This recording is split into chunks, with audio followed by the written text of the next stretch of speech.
नमस्कार। आप सभी का स्वागत है हमारे चैनल सुनीता भक्ति जीएस में। आज हम वट सावित्री व्रत कथा सुनेंगे, जो कि उत्तर भारत की महिलाएं अखंड सौभाग्य की प्राप्ति के लिए हर वर्ष रखती हैं। तो आइए सुनते हैं व्रत कथा। भद्र देश के एक राजा थे, उनका नाम अशपति था। भद्र देश के राजा अशपति की कोई संतान नहीं थी। उन्होंने संतान प्राप्ति के लिए पूरे मंत्र उच्चारण के साथ 1,00,000 आहुतियाँ दी। 18 वर्ष तक यह क्रम जारी रहा। इसके उपरांत उन पर कृपा हुई और उनके यहाँ एक कन्या ने जन्म लिया। उस कन्या का नाम सावित्री रखा गया। अब सावित्री बड़ी हो गई और बड़ी होकर वह बहुत ही रूपवान, सुंदर, सुशील बनी। उसके योग्य कोई वर नहीं मिल रहा था। वर न मिलने की वजह से सावित्री के पिता बहुत दुखी थे। उन्होंने अपनी कन्या से कहा कि तुम स्वयं ही अपने लिए वर तलाश कर लाओ।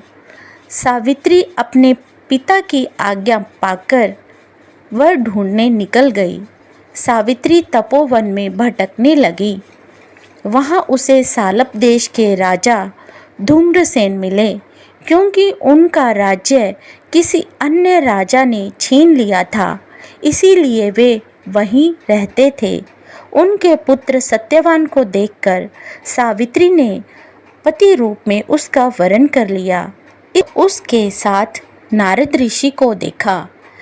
पिता के पूछने पर उसने बताया कि उसने सालप देश के राजकुमार सत्यवान को अपना पति स्वीकार कर लिया है।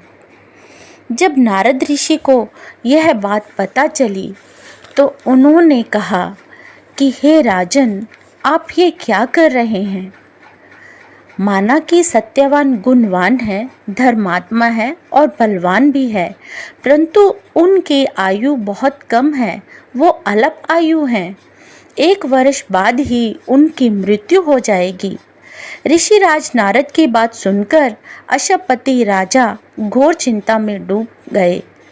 उन्होंने सावित्री से कहा कि हे पुत्री, तुमने जिस राजकुमार को अपने वर के रूप में चुना है वह अल्प आयु है।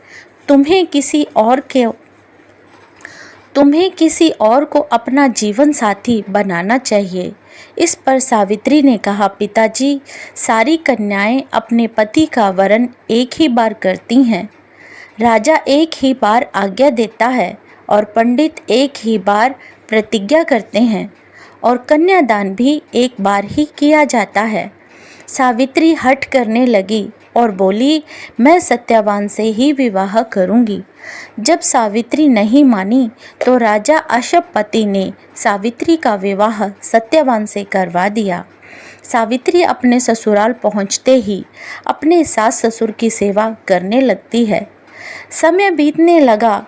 नारद मुनि ने सावित्री को पहले ही सत्यवान की मृत्यु के दिन के बारे में बता दिया था। वह दिन जैसे जैसे नज़दीक आने लगा, सावित्री अधीर होने लगी। सावित्री ने 3 दिन पहले से ही उपवास रखने शुरू कर दिए और नारद ऋषि के द्वारा बताई तिथियों पर पितरों का पूजन भी किया। हर दिन की तरह सत्यवान उस दिन भी लकड़ी लेने जंगल चले गए। साथ में सावित्री भी गई। जंगल में पहुंचकर सत्यवान लकड़ी काटने के लिए पेड़ पर चढ़ गए। तभी उसके सर में तेज दर्द होने लगा। दर्द से व्याकुल होने के कारण सत्यवान पेड़ से नीचे आ गए। सत्यवान के सिर को गोद में रखकर सावित्री सहलाने लगी। तभी वहां यमराज आते दिखाई दिए। यमराज अपने साथ सत्यवान को ले जाने लगे। सावित्री भी कोशिश की कि हे देवी, यही विधि का विधान है, पर सावित्री नहीं मानी और यमराज के पीछे पीछे चल पड़ी। उन्होंने यमराज से कहा कि मैं सत्यवान को नहीं ले जाने दूंगी। सावित्री की निष्ठा और पति परायणता को देखकर यमराज ने सावित्री से कहा कि हे देवी, तुम धन्य हो। तुम मुझसे कोई भी वरदान मांगो। सावित्री ने कहा, मेरे सास ससुर वनवासी और अंधे हैं, आप उन्हें दिव्य ज्योति प्रदान करें। यमराज ने कहा, ठीक है, ऐसा ही होगा, जाओ अब यहाँ से लौट जाओ। लेकिन सावित्री अपने पति सत्यवान के पीछे पीछे चलती रही। यमराज ने कहा, देवी तुम वापस लौट जाओ। सावित्री ने कहा, भगवान, मुझे अपने पति के पीछे पीछे चलने में कोई आपत्ति नहीं है। अपने पति के पीछे पीछे चलना मेरा कर्तव्य है। सावित्री की यह बात सुनकर यमराज ने उन्हें एक और वर मांगने को कहा। सावित्री बोली, मेरे ससुर का राज्य अन्य किसी राजा ने छीन लिया है, आप उसे पुण्य दिला दें। यमराज ने सावित्री को यह वरदान भी दे दिया और कहा कि अब तुम यहाँ से लौट जाओ। लेकिन सावित्री पीछे पीछे चलती रही। सावित्री को चलता देख यमराज ने सावित्री को तीसरा वरदान मांगने को कहा। इस पर सावित्री ने 100 संतान और अखंड सौभाग्य का वरदान मांग लिया। यमराज ने यह वरदान भी सावित्री को दे दिया। सावित्री ने यमराज से कहा, प्रभु, मैं एक पतिव्रता नारी हूँ। आपने मुझे पुत्रवती होने का और संतान प्राप्ति का वर दिया है। अब आप मेरे पति को कैसे ले जा सकते हैं? यह सुनकर यमराज को सत्यवान के प्राण छोड़ने पड़े और सावित्री को वरदान दिया कि सावित्री, तुम धन्य हो, तुम जैसी स्त्रियां धन्य हैं। अब से युगों युगों तक तुम्हारी कथा कही और सुनी जाएगी। यह वरदान देकर यमराज वहाँ से अंतर्ध्यान हो गए और सावित्री भी उसी वट वृक्ष के पास आ गई जहाँ उसके पति का मृत शरीर पड़ा हुआ था। और सत्यवान फिर से जीवित हो गया और दोनों खुशी खुशी अपने राज्य की ओर चल पड़े। जब दोनों घर पहुँचे तो उन्होंने देखा कि उनके माता पिता की आंखों की दृष्टि लौट आई है।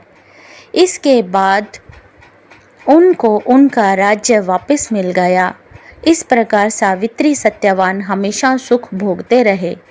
तो ये थी वट सावित्री व्रत की कथा। इस व्रत कथा को सुनने से और व्रत करने से वैवाहिक जीवन या जीवन साथी की आयु पर आया किसी प्रकार का कोई भी संकट टल जाता है। आपको यह कथा कैसी लगी कमेंट बॉक्स में अवश्य बताएं और चैनल को सब्सक्राइब करें। आप सबका अति धन्यवाद।